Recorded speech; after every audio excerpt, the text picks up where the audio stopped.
ZX syrup के लाभ। सूखी खांसी का उपचार। सूखी खांसी, जिसे गैर उत्पादक खांसी भी कहा जाता है, ऐसी खांसी है जिसमें कोई कफ या बलगम नहीं बनता है।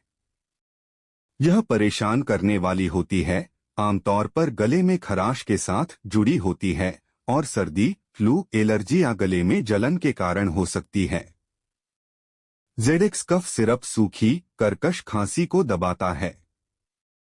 यह एलर्जी के लक्षणों जैसे कि आंखों से पानी आना, छींक आना, नाक बहना या गले में जलन से भी राहत देगा और आपको अपनी दैनिक गतिविधियों को अधिक आसानी से करने में मदद करेगा।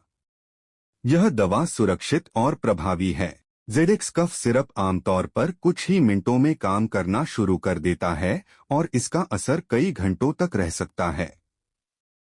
इसे डॉक्टर द्वारा बताए अनुसार लें।